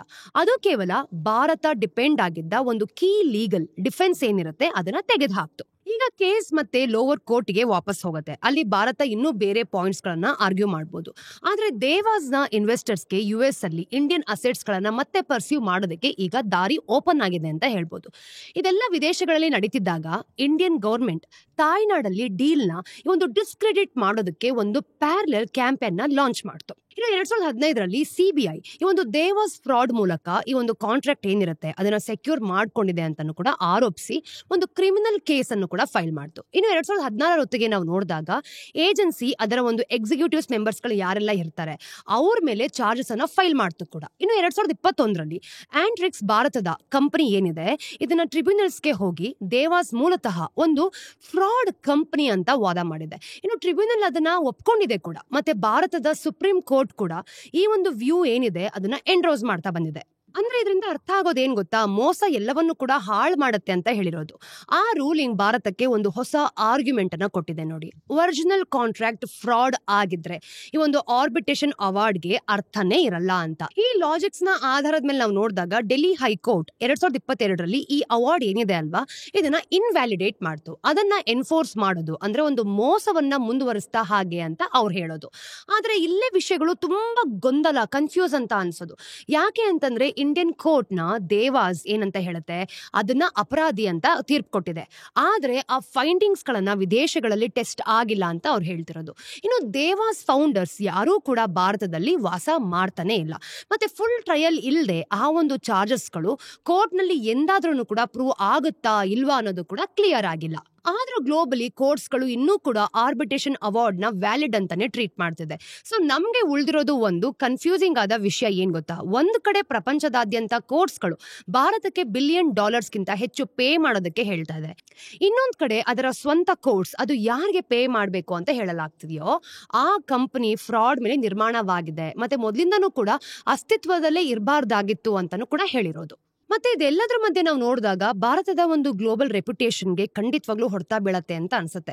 ವರ್ಷಗಳಿಂದ ಭಾರತ ತನ್ನನ್ನ ಒಂದು ಫಾರಿನ್ ಇನ್ವೆಸ್ಟರ್ಸ್ ಗಳಿಗೆ ರಿಲಯಬಲ್ ರೂಲ್ಸ್ ಗಳೇನಿರುತ್ತೆ ಇದನ್ನ ಬೇಸ್ಡ್ ಮಾಡ್ಕೊಂಡು ಒಂದು ಡೆಸ್ಟಿನೇಷನ್ ಅಂತ ಪಿಚ್ ಮಾಡ್ತಿದೆ. ಆದ್ರೆ ದೇವಾಸ್ ಕೇಸ್ ಇದನ್ನ ನಾವು ನೋಡಿದಾಗ ಓವರ್ ನೈಟ್ ಏನಾದ್ರೂ ಕೂಡ ಒಂದು ಕಳಂಕವನ್ನ ತರಬಹುದು ಅಂತ ಅನ್ಸುತ್ತೆ. ಮತ್ತೆ ನೀವೇನಾದ್ರೂ ಕೂಡ ಫಾರಿನ್ ಇನ್ವೆಸ್ಟರ್ಸ್ ಆಗಿದ್ರೆ ಜಸ್ಟಿಸ್ ಹಿಂದೆ ವರ್ಷಗಟ್ಲೆ ಕೂಡ ಓಡಾಡ್ಬೇಕಾಗತ್ತೆ ನೋಡಿ. ಅದಕ್ಕಿಂತ ಕೆಟ್ಟದಾಗಿ ಈ ಒಂದು ಲೀಗಲ್ ಡಿಸ್ಪ್ಯೂಟ್ಸ್ ಅಂದ್ರೆ ತೊಂದರೆಗಳು ಏನಿರುತ್ತೆ ಅದು ಏನಾದ್ರೂ ಸಾಲ್ವ್ ಆಗಿಲ್ಲ ಅಂತಂದ್ರೆ ನಿಮ್ಗೂ ಕೂಡ ತೊಂದರೆಯನ್ನ ಉಂಟು ಮಾಡಬಹುದು. ಈ ಇಡೀ ಕತೆ ಶುರುವಾಗಿದ್ದು 167 ಕ್ರೋರ್ಸ್ ಮೌಲ್ಯದ ಒಂದು ಕಾಂಟ್ರಾಕ್ಟ್ಸ್ ಇಂದ. ಅಂದ್ರೆ ಸ್ಯಾಟಲೈಟ್ ಸ್ಪೆಕ್ಟ್ರಮ್ ಗಾಗಿ ದೇವಾಸ್ ಕೊಟ್ಟ ಒಂದು ಒರಿಜಿನಲ್ ಅಮೌಂಟ್ ಅದು. ಆದ್ರೆ ಗವರ್ಮೆಂಟ್ ಮಾತಿಂದ ಹಿಂದೆ ಸರ್ಕೊಂಡು ಪ್ರತಿ ಆರ್ಬಿಟ್ರೇಷನ್ ಅಲ್ಲೂ ಕೂಡ ಫೈಟ್ ಮಾಡ್ಕೊಂಡು ಇಂಟ್ರೆಸ್ಟ್ ಬೆಳೆಯೋದಕ್ಕೆ ಬಿಟ್ಟಿರೋದ್ರಿಂದ ಆ ಮೊತ್ತ ಈಗ ಸುಮಾರು 60 ಪಟ್ಟು ಹೆಚ್ಚಾಗಿದೆ ಗೊತ್ತಾ. ದೇವಾಸ್ ನಿಜವಾಗ್ಲೂ ಕೂಡ ಫ್ರಾಡೆಂಟ್ ಆಗಿತ್ತಾ ನೋಡಿ, ಇದನ್ನ ನಾವು ನೋಡಿದಾಗ ಇನ್ನೂ ಕೂಡ ಫೈನಲ್ ಕ್ಲಾರಿಟಿ ಸಿಕ್ಕಿಲ್ಲ. ಆದ್ರೆ ಒಂದು ವಿಷಯ ಮಾತ್ರ ಸ್ಪಷ್ಟವಾಗಿದೆ, ಸಾವರಿನ್ ರಿಸ್ಕ್ ನ ಹೇಗೆ ಮ್ಯಾನೇಜ್ ಮಾಡ್ಬೋದು ಅನ್ನೋದಕ್ಕೆ ಇದೊಂದು ಟೆಕ್ಸ್ಟ್ ಬುಕ್ ಕೇಸ್ ಆಗಿದೆ ನೋಡಿ. ಇದನ್ನ ನಾವು ಕ್ಲಿಯರ್ ಆಗಿ ಅರ್ಥ ಮಾಡ್ಕೊಂಡ್ರೆ ಖಂಡಿತವಾಗ್ಲೂ ಸೊಲ್ಯೂಷನ್ ಸಿಗತ್ತೆ. ಈಗ ಮುಂದಿನ ಸ್ಟೋರಿಯಲ್ಲಿ ಭಾರತ ಪ್ರಪಂಚದ ಅತಿ ದೊಡ್ಡ ಈ ಒಂದು ಸೀಗಡಿ ಎಕ್ಸ್ಪೋರ್ಟ್ ಗಳಲ್ಲಿ ಒಂದು. ಆದ್ರೆ ಇದು ಹೆಚ್ಚಿನ ಜನ ತಲೆ ಕೆಡ್ಸ್ಕೊಳ್ಳೋ ಅಂತ ಕ್ಷೇತ್ರ ಖಂಡಿತವಾಗ್ಲೂ ಅಲ್ಲ. ನೀವು ಇದ್ರ ಬಗ್ಗೆ ನೋಡಿದಾಗ ಬಿಸ್ನೆಸ್ ಚಾನೆಲ್ಗಳಲ್ಲಿ ಖಂಡಿತವಾಗ್ಲೂ ಕೂಡ ಕೇಳೋದಿಲ್ಲ ಅಲ್ವಾ. ನೀವು ಇದರ ಒಂದು ಆಡ್ಸ್ ಅನ್ನು ಕೂಡ ನೋಡೋದಿಲ್ಲ. ಇನ್ನು ಈ ಸೀ ಫುಡ್ ಟ್ರೇಡ್ ಅಲ್ದಿದ್ರೆ ಈ ಒಂದು ಇಂಡಸ್ಟ್ರಿ ಎಷ್ಟು ದೊಡ್ಡದು ಅಂತ ನಿಮ್ಗೂ ಬಹುಶಃ ಈಗ್ಲೂ ಕೂಡ ಗೊತ್ತಿರಲ್ಲ ಬಿಡಿ. ಆದ್ರೆ ಇತ್ತೀಚೆಗೆ ನಾವು ನೋಡಿದಾಗ ಈ ಸೆಕ್ಟರ್ ನ ಒಂದು ಲಿಸ್ಟೆಡ್ ಕಂಪನಿಗಳು, ಅದು ಅವಂತಿ ಫೀಡ್ಸ್ ಮತ್ತೆ ಅಪೆಕ್ಸ್ ಫ್ರೋಸನ್ ಫುಡ್ಸ್ ಅಂತ ಏನ್ ಹೇಳ್ತೀವಿ, ತಮ್ಮ ಒಂದು ಕ್ವಾರ್ಟರ್ಲಿ ರಿಸಲ್ಟ್ಸ್ ಅನ್ನ ಡಿಕ್ಲೇರ್ ಮಾಡ್ತು. ಅಂದ್ರೆ ಆ ನಂಬರ್ಸ್ ಎಲ್ಲರಿಗೂ ಕೂಡ ಗಮನ ಕೊಡ್ಲೇಬೇಕು ಅಂತ ಒಂದು ಹೈಯೆಸ್ಟ್ ರಿಸಲ್ಟ್ಸ್ ಅನ್ನ ತೋರಿಸಿದೆ. ಅಂದ್ರೆ ಬಿಸ್ನೆಸ್ ಎಷ್ಟು ಚೆನ್ನಾಗಿ ಹೋಗ್ತಿದೆ ಅನ್ನೋದು ನಮ್ಗೆ ಇದ್ರಲ್ಲಿ ಗೊತ್ತಾಗತ್ತೆ. ಆ ಎರಡು ಕಂಪನಿಗಳು ಕಳೆದ ಕ್ವಾರ್ಟರ್ ಅಲ್ಲಿ ಹೇಗ್ ಮಾಡಿತ್ತು ಅಂತ ಮಾತಾಡೋಕ್ಕಿಂತ ಮುಂಚೆ ನಾವು ಬೇಸಿಕ್ ಅನ್ನ ಅರ್ಥ ಮಾಡ್ಕೊಳ್ಬೇಕು. ಈ ಒಂದು ಸೀಗಡಿ ಫಾರ್ಮಿಂಗ್ ಅಂತ ಅಂದ್ರೆ ಏನು, ಮತ್ತೆ ಭಾರತ ಇದರಲ್ಲಿ ಅಷ್ಟೊಂದು ದೊಡ್ಡ ಪ್ಲೇಯರ್ ಆಗಿದ್ದು ಹೇಗೆ, ಇಲ್ಲಿಂದ ನಾವು ಅರ್ಥ ಮಾಡ್ಕೊಳ್ಳೋಣ. ನೋಡಿ, ಜನ ವ್ಯವಸಾಯ ಅನ್ನೋ ಪದ ಕೇಳಿದಾಗ ಅವರು ಸಾಮಾನ್ಯವಾಗಿ ಬೆಳೆಗಳನ್ನೇ ಬೆಳಿಬೇಕು ಅಥವಾ ಹಸುಗಳನ್ನ ಸಾಕ್ಬೇಕು ಅಂತ ಯೋಚನೆ ಮಾಡ್ತಾರೆ. ನೋಡಿ, ವ್ಯವಸಾಯ ಮಾಡ್ಬೇಕಾದ್ರೆ ನಮ್ಮ ಹತ್ರ ಭೂಮಿ ಖಂಡಿತವಾಗ್ಲೂ ಇರುತ್ತೆ. ಅದರಲ್ಲಿ ನೀರನ್ನ ಬಳಸ್ಕೊಂಡು ನಾವು ಯಾವ ರೀತಿ ಈ ಒಂದು ವ್ಯವಸಾಯ ಮಾಡ್ಬೇಕು ಅನ್ನೋದನ್ನ ನಾವು ಡಿಸೈಡ್ ಮಾಡ್ಕೊಳ್ತೀವಿ. ಹಾಗೆ ಈ ಒಂದು ಶ್ರಿಂಪ್ ಫಾರ್ಮಿಂಗ್ ಅಂತ ಏನ್ ಕರಿತೀವಿ, ಅಂದ್ರೆ ಸೀಗಡಿ ಫಾರ್ಮಿಂಗ್ ಇರುತ್ತೆ ಅಲ್ವಾ, ಇದು ಕೂಡ ಒಂದು ಭಾಗ.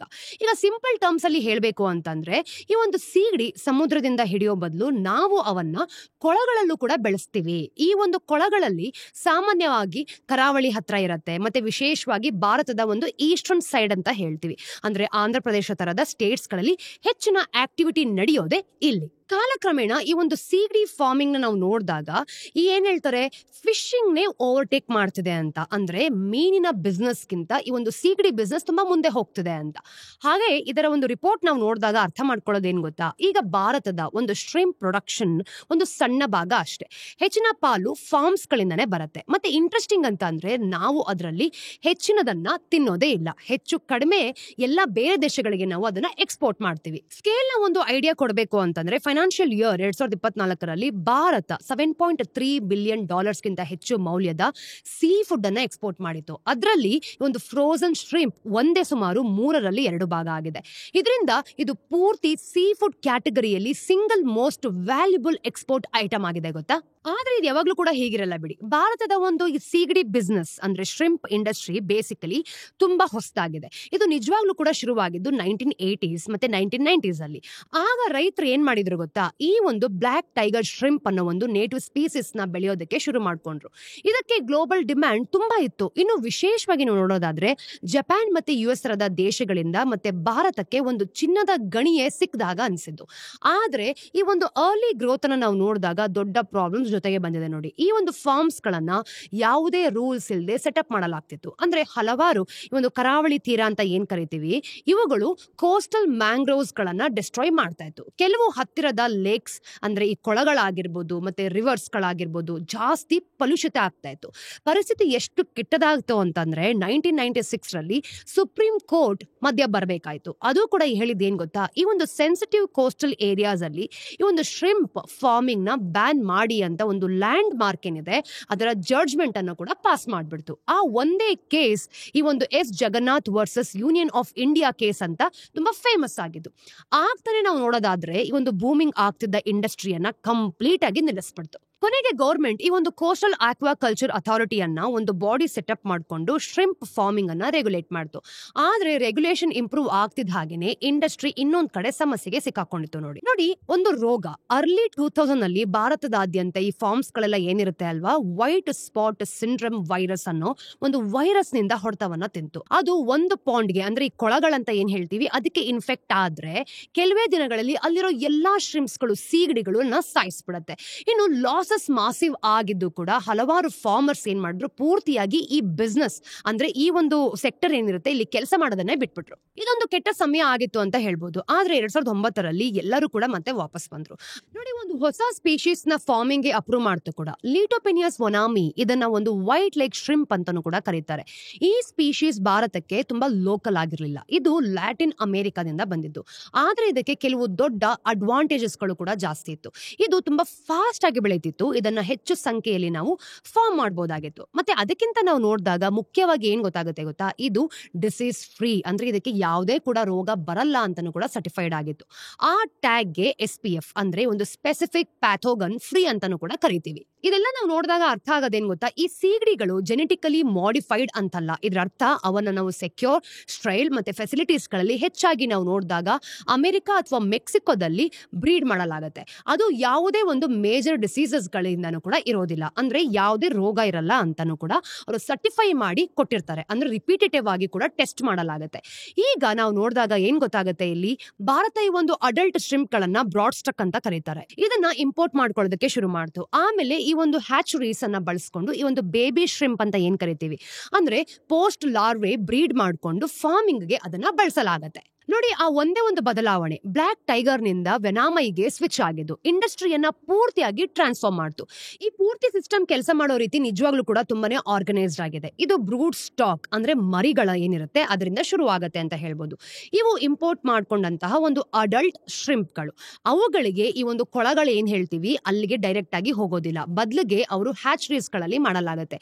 ಅಲ್ಲಿ ಅವು ಏನ್ ಮಾಡುತ್ತೆ, ಮೊಟ್ಟೆಗಳನ್ನ ಇಡುತ್ತೆ. ಈ ಮೊಟ್ಟೆಗಳು ಲಾರ್ವಾ ಆಗಿ ಹ್ಯಾಚ್ ಆಗುತ್ತೆ. ಮತ್ತೆ ಒಂದೆರಡು ವಾರಗಳಲ್ಲಿ ನಾವು ನೋಡಿದಾಗ ಇದೇನಾಗುತ್ತೆ, ಪೋಸ್ಟ್ ಲಾರ್ವಾ ಆಗಿ ಬೆಳೆಯುತ್ತೆ. ಇದು ಮೂಲತಃ ಬೇಬಿ ಶ್ರಿಂಪ್ ಅಂತ ಕರಿತೀವಿ. ಇನ್ನು ರೈತರು ಈ ಒಂದು ಪೋಸ್ಟ್ ಲಾರ್ವನ ತಗೊಂಡು ಅವನ್ನ ತಮ್ಮ ಕೊಳಗಳಲ್ಲಿ ಸ್ಟಾಕ್ ಮಾಡ್ಕೊಳ್ತಾರೆ. ನೋಡಿ, ಈ ಕಮರ್ಷಿಯಲ್ ಶ್ರಿಂಪ್ ಸೀಗಡಿಗಳಂತ ಬಂದಾಗ ಯೂಶಲಿ ಏನ್ ಮಾಡ್ತಾರೆ, ಫಿಶ್ ಮೀಲ್ ಆಗಿರ್ಬೋದು, ಸೋಯಾಬೀನ್ ಮೀಲ್, ಇದನ್ನೆಲ್ಲನೂ ಕೂಡ ಜಾಸ್ತಿ ನ್ಯೂಟ್ರಿಯೆಂಟ್ಸ್ ಅನ್ನ ಕೊಡ್ತಾರೆ. ಅಂದ್ರೆ ಇದಕ್ಕೆ ತುಂಬಾ ಪೌಷ್ಟಿಕವಾಗಿರುವಂತಹ ಆಹಾರಗಳಾಗಿರುತ್ತೆ. ಮುಂದಿನ 90ರಿಂದ 120 ದಿನಗಳಲ್ಲಿ ಶ್ರಿಂಪ್ಗಳು ಅಂದ್ರೆ ಸೀಗಡಿಗಳು ಬೆಳೀತಾ ಹೋಗುತ್ತೆ. ಒಮ್ಮೆ ಅವು ಸಾಕಷ್ಟು ದೊಡ್ಡದಾದ್ಮೇಲೆ ಪ್ರತಿ ಕಿಲೋಗ್ರಾಮ್ಸ್ಗೆ ಸುಮಾರು 30ರಿಂದ 50 ಶ್ರಿಂಪ್ ಅಂತ ಅನ್ಕೊಳ್ಳಿ, ಅವನ್ನ ಹಾರ್ವೆಸ್ಟ್ ಮಾಡಿಕೊಂಡು ಪ್ರಾಸೆಸಿಂಗ್ ಪ್ಲಾಂಟ್ಸ್ ಗಳಿಗೆ ಕಳಿಸಲಾಗುತ್ತೆ. ಅಲ್ಲಿ ಅವನ್ನ ಕ್ಲೀನ್ ಮಾಡ್ತಾರೆ, ಮತ್ತೆ ಸುಲಿತಾರೆ, ಹಾಗೆ ಅದನ್ನ ಫ್ರಿಜ್ ಅಲ್ಲಿ ಬೇಕಾದ್ರೂ ಇಟ್ಕೊಳ್ಬಹುದು, ಅಂದ್ರೆ ಫ್ರೋಸನ್ ಆಗಿರ್ಬೋದು. ಅದನ್ನ ಪ್ಯಾಕ್ ಮಾಡ್ತಾರೆ, ಆಮೇಲೆ ಅದನ್ನ ಎಕ್ಸ್ಪೋರ್ಟ್ ಮಾಡಲಾಗುತ್ತೆ. ಇನ್ನು ಕರಾವಳಿದಾದ್ಯಂತ ಸಾವಿರಾರು ಸ್ಮಾಲ್ ಫಾರ್ಮರ್ಸ್ ಈ ಒಂದು ಸಪ್ಲೈ ಚೈನ್ ನಲ್ಲಿ ಪಾರ್ಟಿಸಿಪೇಟ್ ಮಾಡ್ತಿದ್ದಾರೆ. ಅಂದ್ರೆ ಆಂಧ್ರ ಪ್ರದೇಶ್ ಒಂದೇ ಭಾರತದ ಈ ಒಂದು ಸೀಗಡಿ ಔಟ್ಪುಟ್ ನ 60% ಗಿಂತ ಹೆಚ್ಚು ಭಾಗವನ್ನ ಹೊಂದಿದೆ. ಇನ್ನು ರೈತರಿಗೆ ಅತಿ ದೊಡ್ಡ ಕಾಸ್ಟ್ ಅಂತಂದ್ರೆ ಏನ್ ಗೊತ್ತಾ, ಈ ಒಂದು ಸೀಗಡಿಗಳಿಗೆ ತಿನ್ಸೋದು. ಇದು ಟೋಟಲ್ ಕಾಸ್ಟ್ ನ ಸುಮಾರು ಅರ್ಧದಷ್ಟು ಇರುತ್ತೆ. ಆಮೇಲೆ ಏನಾಗುತ್ತೆ, ಪವರ್ ಆಗಿರ್ಬೋದು, ಬೇಬಿ ಶ್ರಿಂಪ್ ನ ಕಾಸ್ಟ್ ಆಗಿರ್ಬೋದು, ಲೇಬರ್ ಮತ್ತೆ ವಾಟರ್ ಟ್ರೀಟ್ಮೆಂಟ್ಸ್ ಗಳು ಕೂಡ ಬರುತ್ತೆ. ಒಬ್ಬ ರೈತ ಎಷ್ಟು ಪ್ರಾಫಿಟ್ ಮಾಡ್ತಾನೆ ಅನ್ನೋದು 3 ಮುಖ್ಯ ವಿಷಯಗಳ ಮೇಲೆ ಡಿಪೆಂಡ್ ಆಗಿರುತ್ತೆ ನೋಡಿ. ಅಂದ್ರೆ ಎಷ್ಟು ಈ ಒಂದು ಸೀಗಡಿಗಳು ಸರ್ವೈವ್ ಆಗತ್ತೆ ಅನ್ನೋದ್ರ ಮೇಲೆ, ಹಾಗೆ ಒಂದು ಶ್ರಿಂಪ್ ಅಂದ್ರೆ ಸೀಗಡಿನ ಫೀಡ್ ಏನಿರುತ್ತೆ ಎಷ್ಟು ಎಫಿಷಿಯಂಟ್ ಆಗಿ ಬಾಡಿ ಮಾಸ್ ಆಗಿ ಕನ್ವರ್ಟ್ ಆಗ್ತದೆ ಅಂತ, ಮತ್ತೆ ಅದನ್ನ ಮಾರೋ ಸಮಯದಲ್ಲಿ ಮಾರ್ಕೆಟ್ ಪ್ರೈಸ್ ಯಾವ ರೀತಿ ಇರುತ್ತೆ. ಅಂದ್ರೆ ಒಂದು ಒಳ್ಳೆ ಸೀಸನ್ ಆಗಿರ್ಬೋದು, ಅವಾಗ ಮಾರ್ಜಿನ್ ತುಂಬಾ ಸ್ಟ್ರಾಂಗ್ ಆಗಿ ಬೆಳೆದಿರುತ್ತೆ. ಇಲ್ಲ ಅಂತ ಸೀಸನ್ ಇಲ್ಲ ಅಂತಂದ್ರೆ ನೀವು ಕೊಡುವಂತ ಸೇಲ್ ನಿಮ್ಗೆ ಅದು ಉಪಯೋಗ ಆಗದೆ ಇರ್ಬೋದು. ವಿಶೇಷವಾಗಿ ಸೀಗಡಿ ಏನಾದ್ರು ದೊಡ್ಡದಾಗಿತ್ತು ಅಂತಂದ್ರೆ ನಿಮ್ಗೆ ಮಾರ್ಕೆಟ್ ಪ್ರೈಸ್ ತುಂಬಾ ಸ್ಟ್ರಾಂಗ್ ಆಗಿರುತ್ತೆ. ಆದ್ರೆ ಗ್ಲೋಬಲ್ ಪ್ರೈಸಸ್ ಏನಾದ್ರು ಬಿದ್ದೋಯ್ತು ಅಂತಂದ್ರೆ ಪ್ರಾಫಿಟ್ಸ್ ಬೇಗನೆ ಮಾಯ ಆಗೋಗುತ್ತೆ. ಇನ್ನು 2023ರಲ್ಲಿ ನಾವು ನೋಡಿದಾಗ ಫಾರ್ ಎಕ್ಸಾಂಪಲ್ ತುಂಬಾ ಈ ಒಂದು ರೈತರು ಕೇವಲ 5 to 6% ಮಾರ್ಜಿನ್ಸ್ ಅನ್ನ ಮಾಡ್ಕೊಂಡಿದ್ರು ಅಥವಾ ಫಾರ್ಮಿಂಗ್ ಮಾಡದನ್ನೇ ಬಿಟ್ಬಿಟ್ಟಿದ್ರು. ಇನ್ನು ಪ್ರೊಸೆಸರ್ಗಳ ವಿಷಯಕ್ಕೆ ನಾವು ಬಂದಾಗ ಅಂದ್ರೆ ಫಾರ್ಮ್ ನಿಂದ ಶ್ರಿಂಪ್ ಅನ್ನ ತಗೊಂಡು ಕ್ಲೀನ್ ಮಾಡಿ ಪ್ಯಾಕೇಜ್ ಮಾಡ್ಕೊಂಡು ಎಕ್ಸ್ಪೋರ್ಟ್ ಮಾಡೋ ಕಂಪನಿಗಳು ಅಂತ ಹೇಳ್ತೀವಿ. ಅವರ ಒಂದು ಹೈ ವಾಲ್ಯೂಮ್ ತುಂಬಾನೇ ಒಂದು ಥಿನ್ ಮಾರ್ಜಿನ್ಸ್ ಮೇಲೆ ಕೆಲಸ ಮಾಡ್ತಾರೆ. ಹೆಚ್ಚಾಗಿ 4 to 7% ಅಂತ ಹೇಳ್ಬೋದು. ಇದರ ಒಂದು ಬ್ಯಾಕ್ ಗ್ರೌಂಡ್ ನ ಇಟ್ಕೊಂಡು 2 ಕಂಪನಿಗಳು ಅವಂತಿ ಫೀಡ್ಸ್ ಮತ್ತೆ ಅಪೆಕ್ಸ್ ಫ್ರೋಸನ್ ಫುಡ್ಸ್ ತಮ್ಮ ಒಂದು Q4 FY25 ಅರ್ನಿಂಗ್ಸ್ ಅನ್ನ ರಿಪೋರ್ಟ್ ಮಾಡಿದೆ. ಅವಂತಿ ಫೀಡ್ಸ್ ಭಾರತದ ಅತಿ ದೊಡ್ಡ ಒಂದು ಶ್ರಿಂಪ್ ಫೀಡ್ ಮ್ಯಾನುಫ್ಯಾಕ್ಚರರ್. ಅವರು ಮಾರ್ಕೆಟ್ ನ ಸುಮಾರು ಅರ್ಧದಷ್ಟು ಕಂಟ್ರೋಲ್ ಮಾಡ್ತಾರೆ. ಅವರ ಹೆಚ್ಚಿನ ಬಿಸ್ನೆಸ್ ಅನ್ನ ನಾವು ನೋಡಿದಾಗ ಭಾರತದ ಒಂದು ಶ್ರಿಂಪ್ ಫಾರ್ಮರ್ಸ್ ಹೇಗ್ ಮಾಡ್ತಿದ್ದಾರೆ ಅನ್ನೋದ್ರ ಮೇಲೆ ಟೈಡ್ ಆಗಿದೆ ಕೂಡ. ಇನ್ನು ಫಾರ್ಮರ್ಸ್ ಚೆನ್ನಾಗಿ ಮಾಡಿದ್ರೆ ಅವರ ಹೆಚ್ಚು ಈ ಒಂದು ಫೀಡ್ ಏನ್ ಹೇಳಿರುತ್ತೆ ಅಂದ್ರೆ ತಿನ್ಸದಿರುತ್ತಲ್ವಾ, ಅದನ್ನ ಅವರು ಪರ್ಚೇಸ್ ಮಾಡ್ತಾರೆ. ಡಿಸೀಸ್ ಅಂದ್ರೆ ರೋಗ ಆಗಿರ್ಬೋದು, ಬ್ಯಾಡ್ ವೆದರ್ ಅಥವಾ ಒಂದು ಲೋ ಮಾರ್ಕೆಟ್ ಪ್ರೈಸಸ್ ಏನಿರುತ್ತೆ ಅದೆಲ್ಲನೂ ಕೂಡ ಈ ಒಂದು ರೈತರಿಗೆ ಹೊಡೆತ ಕೊಟ್ರೆ ಅವಂತಿಯ ಬಿಸ್ನೆಸ್ಗೂ ಕೂಡ ಹೊಡೆತ ಬೀಳತ್ತೆ. ಕಳೆದ ಕ್ವಾರ್ಟರ್ ನಲ್ಲಿ ಅವಂತಿಯ ಪರ್ಫಾರ್ಮೆನ್ಸ್ ತುಂಬಾ ಮಿಕ್ಸ್ಡ್ ಆಗಿತ್ತು ಅಂತ ಹೇಳ್ಬೋದು. ಹೆಚ್ಚಾಗಿ ಒಂದ್ ಕಡೆ ಪಾಸಿಟಿವ್ ಆಗಿತ್ತು, ಎಲ್ಲೋ ಒಂದ್ ಕಡೆ ಸ್ಲೈಟ್ಲಿ ನೆಗೆಟಿವ್ ಆಗಿತ್ತು. ಅವರ ಒಂದು ಟೋಟಲ್ ರೆವಿನ್ಯೂನ ನಾವು ನೋಡಿದಾಗ ಇಯರ್ ಆನ್ ಇಯರ್ 8% ಬೆಳೆದು 1385 crores ತಲುಪಿದೆ. ಆದ್ರೆ ನಿಜವಾಗ್ಲೂ ಕೂಡ ಸ್ಟ್ಯಾಂಡ್ ಔಟ್ ಆಗಿದೆ ಅಂತ ಹೇಳ್ಬೋದು. ಅದರ ಪ್ರಾಫಿಟ್ 157 crores ಇಳಿದು ಕಳೆದ ವರ್ಷ ಇದೇ ಪೀರಿಯಡ್ ಗಿಂತ 40% ಹೆಚ್ಚಾಗಿದೆ. ಇನ್ನು ಫೀಡ್ ನಿಂದ ಬಂದ ರೆವಿನ್ಯೂ ಸ್ವಲ್ಪನೇ ಹೆಚ್ಚಾಗಿದ್ರು ಕೂಡ 996 crores ಇಂದ 1035 crores ಹೆಚ್ಚಾಗಿರೋದು. ಅಂದ್ರೆ ಕಂಪನಿ ಪ್ರಾಫಿಟಬಿಲಿಟಿಯಲ್ಲಿ ಅತಿ ದೊಡ್ಡ ಜಂಪ್ ಆಗಿದೆ ನೋಡಿ. ಇದಕ್ಕೆ ಕಾರಣ ಏನ್ ಗೊತ್ತಾ, ಲೋವರ್ ಇನ್ಪುಟ್ ಕಾಸ್ಟ್, ಹಾಗೆ ಫಿಶ್ ಮೀಲ್ ಮತ್ತೆ ಒಂದು ಸೋಯಾಬೀನ್ ಮೀಲ್ ಅಂತ ಏನ್ ಹೇಳ್ತೀವಿ, ಈ ತರದ ಒಂದು ಇಂಗ್ರೀಡಿಯೆಂಟ್ಸ್ ಗಳ ಪ್ರೈಸಸ್ ಏನಿರುತ್ತೆ ಕಡಿಮೆ ಆಗಿದ್ದು. ಇನ್ನು ಫಿಶ್ ಮೀಲ್ ನಾವು ನೋಡಿದಾಗ ₹99 ಪರ್ ಕೆಜಿ ಇಂದ ₹91 ಕೆಜಿಗೆ ಮಾತ್ರ ಹೋಗಿದೆ. ಇನ್ನು ಸೋಯಾಬೀನ್ ಮೀಲ್ ಏನಿದೆ ಇದು ₹52 ಕೆಜಿ ಇಂದ ₹43 ಕೆಜಿಗೆ ಇಳಿದೋಗಿರೋದು. ಇನ್ನು ಫಿಡ್ ಕೋರ್ ಪ್ರಾಡಕ್ಟ್ ಆಗಿರೋ ಈ ಕಂಪನಿಗೆ ಇದೊಂದು ದೊಡ್ಡ ಡೀಲ್ ಅಲ್ವಾ. ಒಂದು ರಾ ಮೆಟೀರಿಯಲ್ ಅಂತಂದ್ರೆ ಈ ಒಂದು ವೀಟ್ ಫ್ಲೋರ್ ಅಂತ ಹೇಳ್ತೀವಿ. ಇದು ಗೌರ್ಮೆಂಟ್ ನ MSP ಪ್ರೈಸಸ್ಗೆ ಟೈಡ್ ಆಗಿರೋದ್ರಿಂದ ಸ್ವಲ್ಪ ಎಕ್ಸ್ಪೆನ್ಸಿವ್ ಆಯ್ತು. ಆದ್ರೆ ಓವರ್ ಆಗಿ ನಾವು ನೋಡಿದಾಗ ರಾ ಮೆಟೀರಿಯಲ್ ಬ್ಯಾಸ್ಕೆಟ್ ಅಂತ ಏನ್ ಹೇಳ್ತೀವಿ ತುಂಬಾ ಕಡಿಮೆ ಆಗಿದೆ ಅಂತ ಹೇಳ್ಬೋದು. ಇಲ್ಲಿ ರೆವಿನ್ಯೂ ಹೈಯರ್ ವಾಲ್ಯೂಮ್ಸ್ ಮತ್ತೆ ಬೆಟರ್ ಪ್ರೈಸಿಂಗ್ ನಿಂದಾನೆ ಬಂದಿರೋದು. ಅಂದ್ರೆ 287 crores ಇಂದ 350 crores ಏರಿದೆ ನೋಡಿ. ಆದ್ರೆ ಮಾರ್ಜಿನ್ಸ್ ಮಾತ್ರ ಬಿದ್ದೋಗಿದೆ. ಕಳೆದ ವರ್ಷ ಈ ಸೆಗ್ಮೆಂಟ್ 13.7% ಎಬಿಟಾ ಮಾರ್ಜಿನ್ ಅನ್ನ ಹೊಂದಿದೆ. ಈ ಬಾರಿ ಅದು ಕೇವಲ 7.6% ಇತ್ತು. ಯಾಕೆ? ಮುಖ್ಯವಾಗಿ ಟ್ಯಾರಿಫ್ಸ್ ಮತ್ತೆ ಫ್ರೈಟ್ ಕಾಸ್ಟ್ ಕಾರಣ ಅಂತ ಹೇಳ್ಬೋದು. ಯುಎಸ್ಗೆ ಹೋಗೋ ಈ ಒಂದು ಶ್ರಿಂಪ್ ಎಕ್ಸ್ಪೋರ್ಟ್ ಈಗ 33.12% ಟೋಟಲ್ ಡ್ಯೂಟಿ ಎದುರಿಸ್ತಾ ಇದೆ. ಇದರಲ್ಲಿ ಆಂಟಿ ಡಂಪಿಂಗ್ ಕೌಂಟರ್ ವೇಲಿಂಗ್ ಅಂತ ಏನ್ ಹೇಳ್ತೀವಿ, ಇದು ಅಮೆರಿಕನ್ ಟ್ರೇಡ್ ಪಾಲಿಸಿಗೆ ಅಂದ್ರೆ ಪ್ರತಿಕಾರವಾಗಿ ಭಾರತ ಏಪ್ರಿಲ್ 2025ರಲ್ಲಿ ಹಾಕಿದ ಹೊಸ 10% ಟ್ಯಾರಿಫ್ಸ್ ಕೂಡ ಸೇರ್ಕೊಂಡಿರೋದು. ಹೀಗಿದ್ರು ಕೂಡ ಅವಂತಿ ಎಲ್ಲೋ ಒಂದ್ ಕಡೆ ಫಾಸ್ಟ್ ಆಗಿ ಮೂವ್ ಆಗ್ತಿದೆ ಅಂತ ಹೇಳ್ಬೋದು. ಟ್ಯಾರಿಫ್ ಈ ಒಂದು ಜಾರಿ ಆಗೋದಕ್ಕೆ ಮುಂಚೆನೆ ಅವರು ಒಂದು ಲಾರ್ಜ್ ವಾಲ್ಯೂಮ್ಸ್ ಪ್ರೀ ಶಿಪ್ ಅನ್ನ ಮಾಡ್ಕೊಂಡಿದ್ರು. ಅವ್ರು ನೋಡಿದಾಗ ಅಂದ್ರೆ US ಬೈಯರ್ಸ್ ಗೆ ಪ್ರೈಸಸ್ ನ 10% ಹೆಚ್ಚಿಸಿದ್ರು. ಮತ್ತೆ ಹಲವಾರು ಕೂಡ ಅಂದ್ರೆ ಅದನ್ನ ಅಕ್ಸೆಪ್ಟ್ ಕೂಡ ಮಾಡ್ಕೊಂಡಿದ್ದಾರೆ. ಇದು ಅವರಿಗೆ ಸೇಲ್ಸ್ ಉಳಿಸ್ಕೊಳ್ಳೋದಕ್ಕೆ ಸಹಾಯ ಮಾಡ್ತು. ಆದ್ರೆ ಇದು ಯಾವಾಗ್ಲೂ ಕೂಡ ವರ್ಕ್ ಆಗಲ್ಲ ಅಂತ ಅವ್ರಿಗೆ ಚೆನ್ನಾಗಿ ಗೊತ್ತು ಬಿಡಿ. ಸೊ ಅವರು ಡೈವರ್ಸಿಫೈ ಮಾಡ್ತಿದ್ದಾರೆ ನೋಡಿ. ಜಪಾನ್, ಕೊರಿಯಾ, ಯುರೋಪ್ ಮತ್ತೆ ಮಿಡಲ್ ಈಸ್ಟ್ ಅಲ್ಲಿ ಬೆಳೆಯೋದಕ್ಕೆ ಟ್ರೈ ಮಾಡ್ತಿದ್ದಾರೆ ನೋಡಿ. ವ್ಯಾಲ್ಯೂ ಆಡೆಡ್ ಶ್ರಿಂಪ್ ಪ್ರಾಡಕ್ಟ್ಸ್ ಇದನ್ನ ನಾವು ಸಿಪ್ಪೆ ಸುಲಿದ, ಬೇಯಿಸಿದ ಅಥವಾ ಒಂದು ಟೇಲ್ ಆನ್ ಇರೋ ತರದ್ದು ಅಂತ ಹೇಳ್ತೀವಿ. ಇವುಗಳ ಮೇಲೂ ಕೂಡ ಫೋಕಸ್ ಮಾಡ್ತಿರೋದು. ಇವು ಉತ್ತಮ ಪ್ರೈಸಸ್ ಅನ್ನ ತಗೊಂಬಂದ್ ಕೊಡುತ್ತೆ. ಇದರ ಒಂದು ಎಜುಕೇಶನ್ ನಾವು ನೋಡಿದಾಗ ಈ ತರ ಕಡಿಮೆ ಎಕ್ಸ್ಪೋರ್ಟ್ಸ್ ಗಳಿಂದ ಕಡಿಮೆ ಕಾಂಪಿಟೇಷನ್ ಕೂಡ ಎದುರಿಸುತ್ತೆ ಅಂತ ಹೇಳ್ಬೋದು. ಅಪೆಕ್ಸ್ ಒಂದು ವರ್ಟಿಕಲಿ ಇಂಟಿಗ್ರೇಟೆಡ್ ಕಂಪನಿ. ಆದ್ರೆ ಈ ಒಂದು ಹ್ಯಾಚರೀಸ್ ಮತ್ತೆ ಒಂದು ಫಾರ್ಮಿಂಗ್ ನಿಂದ ನಾವು ನೋಡಿದಾಗ ಪ್ರಾಸೆಸಿಂಗ್ ಮತ್ತೆ ಎಕ್ಸ್ಪೋರ್ಟ್ಸ್ ತನಕ ಎಲ್ಲವನ್ನೂ ಕೂಡ ಅವರೇ ಹ್ಯಾಂಡಲ್ ಮಾಡ್ತಾರೆ. ಅವರ ಆಪರೇಷನ್ಸ್ ಏನಾಗುತ್ತೆ ಗೊತ್ತಾ, ಅಂದ್ರೆ ಕಾಕಿನಾಡ ಮತ್ತೆ ವೈಜಾಗ್ ತರದ ಈ ಒಂದು ಕೀ ಪೋರ್ಟ್ಸ್ ಹತ್ರ ಆಂಧ್ರ ಪ್ರದೇಶದಲ್ಲಿ ತುಂಬಾ ಫೋಕಸ್ ಆಗಿರುತ್ತೆ ನೋಡಿ. ಅಪೆಕ್ಸ್ ಕೂಡ ready to eat shrimp products ಕಡೆಗೆ ದೊಡ್ಡದಾಗಿ ಪುಷ್ ಮಾಡ್ತಿದ್ದಾರೆ. ಇವರು ಹೈಯರ್ ಮಾರ್ಜಿನ್ ಹೊಂದಿರುತ್ತೆ ಕೂಡ. ಹಾಗೆ ಒಂದು ಬೆಲೆ ಏನಿರುತ್ತೆ ಇದರ ಒಂದು ಸ್ಲೈಟ್ಲಿ ಏರಿಳಿತ ಆಗ್ತಿರ್ಬೇಕಾದ್ರೆ ಕಡಿಮೆ ಎಕ್ಸ್ಪೋಸ್ ಆಗಿರುತ್ತೆ ಅಂತ ತೋರಿಸುತ್ತೆ. ಇನ್ನು FY25 ನಲ್ಲಿ ಈ ಒಂದು RTE ಪ್ರಾಡಕ್ಟ್ಸ್ ಅವರ ಒಂದು ಟೋಟಲ್ ವಾಲ್ಯೂಮ್ ನ 26% ಗೆ ಭಾಗ ಆಗಿತ್ತು ಅಂತ ತೋರಿಸುತ್ತೆ. ಇದು ಕೇವಲ 4 ವರ್ಷಗಳ ಹಿಂದೆ 15% ಇತ್ತು. ಅದು ಒಂದು ಶಾರ್ಪ್ ಶಿಫ್ಟ್ ಅಲ್ವಾ. ಅವರ ಒಂದು ಬಿಗ್ಗೆಸ್ಟ್ ಮಾರ್ಕೆಟ್ ನಾವು ನೋಡಿದಾಗ ಅಮೆರಿಕದಲ್ಲಿ 53% ಆಗಿದೆ. ಆದ್ರೆ ಯುರೋಪಿಯನ್ ಯೂನಿಯನ್ ನೋಡಿದಾಗ ಈಗ ತುಂಬಾ ಫಾಸ್ಟ್ ಆಗಿ ಎಲ್ಲೋ ಒಂದ್ ಕಡೆ ಬೆಳೀತಿದೆ ಅಂತ ಅನ್ಸುತ್ತೆ. ಅಂದ್ರೆ ಈ ಒಂದು ರೆವಿನ್ಯೂನ ನಾವು ನೋಡಿದಾಗ 39% ಇತ್ತು, ಕಳೆದ ವರ್ಷ 26% ಇತ್ತು. ಈಗ ಒಂದು ಸ್ಲೈಟ್ ಆಗಿ ಜಂಪ್ ಆಗಿರೋದು ಇಲ್ಲಿ ಕಾಣುತ್ತೆ ನೋಡಿ. ಇನ್ನು Q4 ನಲ್ಲಿ ಅಪೆಕ್ಸ್ ಒಂದು ಸ್ಟ್ರಾಂಗ್ ಕಂಬ್ಯಾಕ್ ಅನ್ನ ಮಾಡಿದೆ. ರೆವಿನ್ಯೂ ಇಯರ್ ಆನ್ ಇಯರ್ 22% ಬೆಳೆದಿದ್ದು 197 crores ಆಗಿದೆ. ಆದ್ರೆ ರಿಯಲ್ ಸ್ಟೋರಿ ಇದ್ದಿದ್ದು ಎಲ್ಲಿ ಗೊತ್ತಾ, ಪ್ರಾಫಿಟ್ ಆದಂತಹ ಒಂದು ಟ್ವಿಸ್ಟ್ ಅಂತ ಹೇಳ್ಬೋದು. ಕಂಪನಿ ಕಳೆದ ವರ್ಷ 4 ಕೋಟಿ ಲಾಸ್ ಮಾಡ್ಕೊಂಡಿತ್ತು. ಇನ್ನು ಈ ವರ್ಷ ಅದು 2 ಕೋಟಿ ಪ್ರಾಫಿಟ್ ಅನ್ನ ಮಾಡ್ಕೊಂಡಿದೆ. ಎಬಿಟಾ 174% ಗೆ ಜಂಪ್ ಆಗಿ 7.8 crores ಅನ್ನ ತಲುಪಿದೆ. ಹೇಗೆ? ಪ್ರತಿ ಕಿಲೋಗ್ರಾಮ್ಸ್ಗೆ ಶ್ರಿಂಪ್ ಅನ್ನ ನಾವು ನೋಡಿದಾಗ ಹೇಗೆ ಗಳಿಸಿದ್ರು ಇವರು ಅಂದ್ರೆ 794 per kg. ಇದು ಕಳೆದ ವರ್ಷಕ್ಕಿಂತ 20% ಹೆಚ್ಚು. ಇಲ್ಲೇನ್ ಗೊತ್ತಾಗುತ್ತೆ ಗೊತ್ತಾ, ಅದೇ ಸಮಯದಲ್ಲಿ ರಾ ಶ್ರಿಂಪ್ ನ ಕಾಸ್ಟ್ 4% ಇಳಿದಿರೋದು ಅಂದ್ರೆ 358 per kg ಆಯ್ತು ಅಂತ. ಸೊ ಅವರ ಮಾರ್ಜಿನ್ಸ್ 2 ಕಡೆಯಿಂದನೂ ಎಕ್ಸ್ಪ್ಯಾಂಡ್ ಆಗಿರೋದು. ಅವರ Q4 ನ ಸಕ್ಸಸ್ ನ ದೊಡ್ಡ ಭಾಗ ಯುರೋಪ್ ನಿಂದ ಬಂದಿದೆ. ಅಂದ್ರೆ EU ಶಿಪ್ಮೆಂಟ್ ಗಳನ್ನ ನಾವು ನೋಡಿದಾಗ ಇಯರ್ ಆನ್ ಇಯರ್ 70% ಹೆಚ್ಚಾಗಿದೆ ಗೊತ್ತಾ. ಮತ್ತೆ ಇನ್ನೂ ಕೂಡ ಬರಲಿದೆ ಅಂತ ಎಪೆಕ್ಸ್ ನಂಬಿದೆ. ರೆಡಿ ಟು ಈಟ್ ಶ್ರಿಂಪ್ ಮಾಡೋ ಅವರ ಒಂದು ಪ್ಲಾಂಟ್ ಇನ್ನೂ ಕೂಡ ಅಂದ್ರೆ ಈ ಒಂದು EU ಅಪ್ರೂವಲ್ಸ್ ಗಳಾಗಿ ಕಾಯ್ತಿರೋದು. ಒಮ್ಮೆ ಅದು ಕ್ಲಿಯರ್ ಆಯ್ತು ಅಂತ ಅನ್ಕೊಳ್ಳಿ, ಆ ಫೆಸಿಲಿಟಿ 1ರಿಂದನೇ ಇನ್ನೂ ಕೂಡ 2500 metric tons of volumes add ಆಗ್ತಾ ಹೋಗುತ್ತೆ. ಅದನ್ನ ಇವರು ಎಕ್ಸ್ಪೆಕ್ಟ್ ಮಾಡ್ತಾನೂ ಕೂಡ ಬರ್ತಿದ್ದಾರೆ. ಆದ್ರೆ ಮಾರ್ಜಿನ್ಸ್ಗೆ ಒಂದು ಗೇಮ್ ಚೇಂಜರ್ ಖಂಡಿತವಾಗಿ ಆಗ್ಬಹುದು. ಹಾಗೇನೆ ಕಂಪನಿ ತಾವು ಒಂದು ಸಾಲಗಳು ಏನ್ ಮಾಡಿರ್ತಾರೆ ಅದು, ಮತ್ತೆ ಒಂದು ಕಳ್ಕೊಂಡಿರುವಂತಹ ಕ್ಲೈಂಟ್ಸ್ ಗಳಾಗಿರ್ಬೋದು, ಮತ್ತೆ ಪ್ರೀವಿಯಸ್ ಇಯರ್ ನ ಒಂದು ಪ್ರಾವಿಷನಿಂಗ್ ಏನಿರುತ್ತೆ ಅದರ ಒಂದು ಹಳೆಯ ಇಶ್ಯೂಗಳನ್ನು ಕೂಡ ಕ್ಲೀನ್ ಮಾಡ್ತಾ ಬರ್ತಿದ್ದಾರೆ.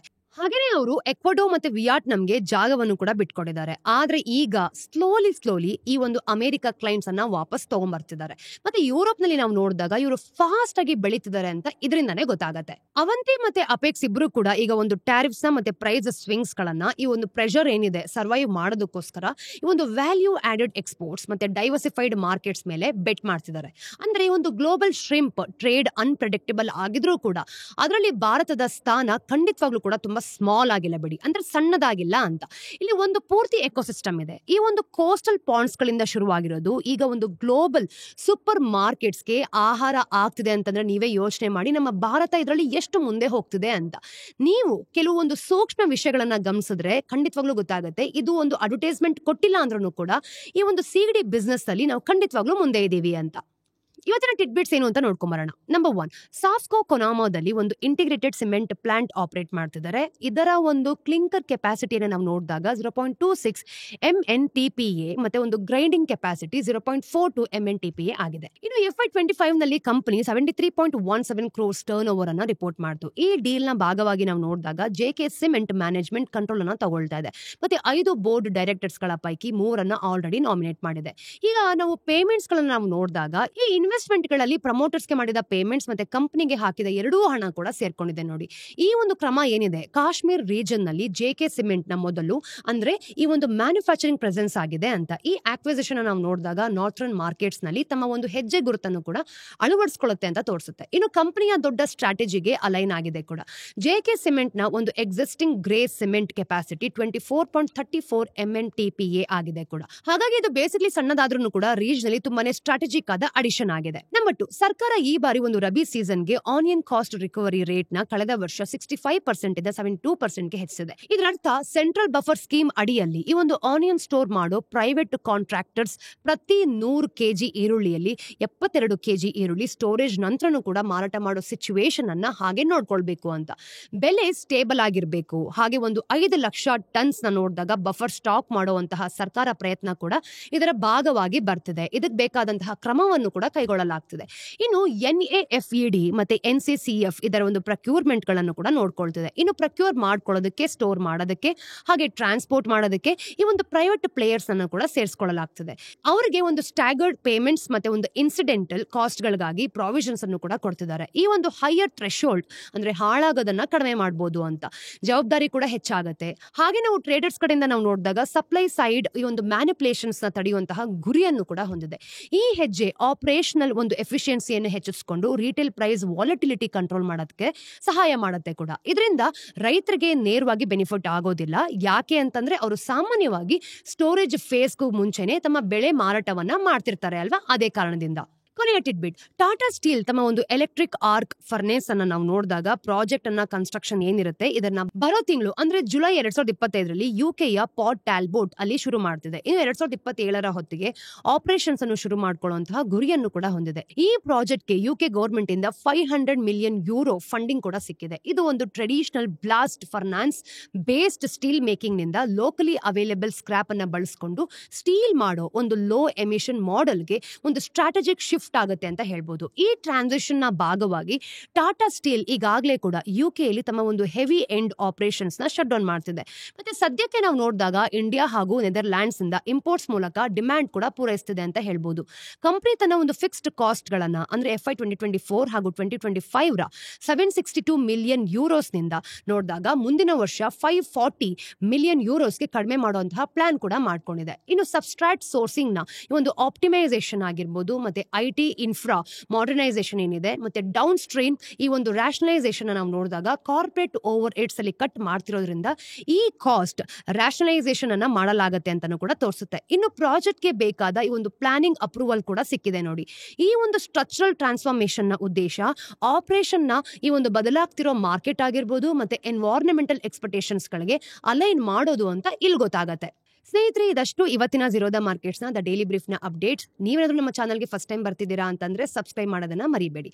ವಿಡಿಯೋ ಇಷ್ಟ ಆದಲ್ಲಿ ಲೈಕ್ ಮಾಡಿ, ಶೇರ್ ಮಾಡಿ, ಸಬ್ಸ್ಕ್ರೈಬ್ ಮಾಡಿ. ಮತ್ತಷ್ಟು ಅಪ್ಡೇಟ್ಸ್ ಒಂದಿಗೆ ನಾನು ನಿಮಗೆ ಮುಂದಿನ ವಿಡಿಯೋಲಿ ಸಿಗ್ತೀನಿ. Till then take care.